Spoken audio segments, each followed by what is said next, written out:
In a shocking display of defiance that has sent ripples through South African politics, General MKHWANAZI's explosive call to arrest him now during a parliamentary session has plunged the nation into an unprecedented political storm. The remarks aimed directly at President Sir Ramphosa amid swirling allegations of misconduct have thrown the corridors of power into chaos and sparked an intense debate over accountability, justice, and the limits of executive authority. For many citizens already disillusioned by corruption scandals and economic hardships, MKHWANAZI's declaration felt like a moment of reckoning. The drama unfolded during what was expected to be a routine parliamentary oversight session as questions regarding government accountability and alleged misconduct surfaced. General MKHWANAZI, a veteran military figure turned outspoken legislator known for his uncompromising stance on ethics, rose from his seat. His signature commanding presence and steely expression captured the room's attention instantly. What followed stunned the assembly. With his voice rising above the din of murmuring MPs, he declared with unwavering clarity, "Arrest him now."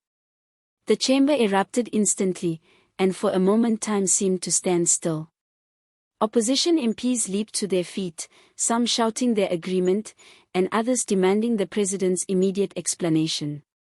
Supporters of the ruling party were caught off guard, whispering urgently among themselves while security personnel struggled to maintain order.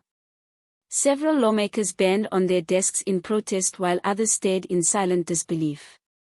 For several minutes, the session descended into near chaos with microphones capturing the shouting, the clanging of desks, and the sheer disbelief etched on lawmakers' faces. The atmosphere was electric, part outrage, part exhilaration, and part fear of what might come next. MKHWANAZI's statement was not just a political jab. It was a direct challenge to the very fabric of the presidency. Analysts have described it as one of the boldest public confrontations of a sitting South African president in decades. The general cited ongoing investigations into alleged corruption and misconduct, stressing that the weight of evidence demanded immediate legal action. "We cannot continue to allow the nation's highest office to be shielded from justice.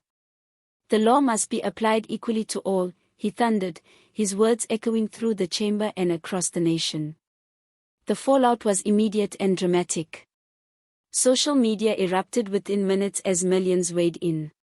Some hailed MKHWANAZI as a hero standing for justice and integrity, a rare figure willing to speak truth to power. Others accused him of grandstanding and attempting to destabilize the government. Memes, hashtags, and viral videos of the dramatic moment flooded the internet within hours, turning Parliament into a global spectacle.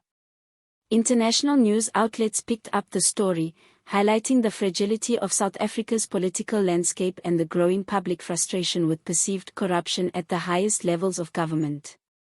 Behind the scenes, whispers of emergency meetings within the ruling party grew louder.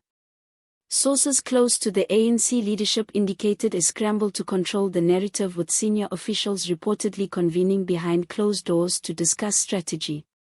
Some factions called for swift damage control, urging the president to address the nation and reaffirm his commitment to transparency. Others saw MKHWANAZI's defiance as a signal of rising internal unrest within the party itself, a warning that even loyalists were losing faith.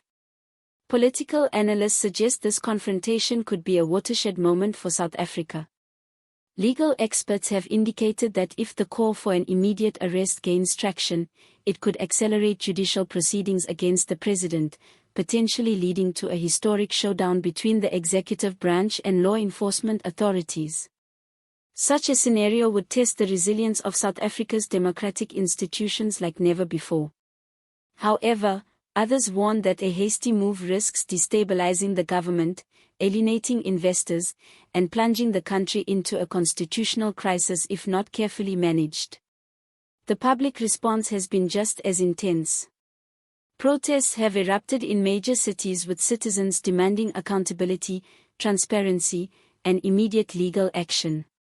Chanting crowds waving placards calling for justice have gathered outside government buildings and city squares. In Johannesburg, Cape Town and Durban, demonstrators have blocked roads and held vigils, signaling that ordinary South Africans are unwilling to be passive observers in this unfolding drama. To them, Manotsi's words struck a chord. The time for excuses was over. Inside Parliament, reactions continue to vary wildly. Opposition parties have seized the moment, demanding hearings, investigations, and the full disclosure of all evidence regarding the allegations against President Ramphosa. Some senior lawmakers have gone further, calling for the president's immediate suspension pending further inquiry. The integrity of our democracy cannot wait, one opposition leader declared to reporters outside Parliament. Meanwhile, ruling party members are treading cautiously. They must balance their loyalty to their leader against mounting public pressure and the undeniable weight of more Nazi statements. The ANC leadership now faces a delicate balancing act: defend their president without alienating an already disillusioned electorate or risk a public rift that could fracture the party further. Behind the scenes, some ANC insiders are reportedly considering whether Ramphosa should step aside temporarily to protect the party's credibility, though such a move would carry its own risks. Observers note that this explosive confrontation marks a turning point in South African politics. Manotsi, a figure known for his discipline and unwavering stance on accountability, has effectively forced the nation to confront uncomfortable questions. Is anyone truly above the law? Can the highest office in the land be held to the same standards as every citizen? And perhaps most pressingly, how far will political institutions go to ensure justice prevails without plunging the country into chaos? The stakes could not be higher. For decades, the ANC has been the dominant force in South African politics. Its liberation struggle credentials shielding it from the worst of public discontent.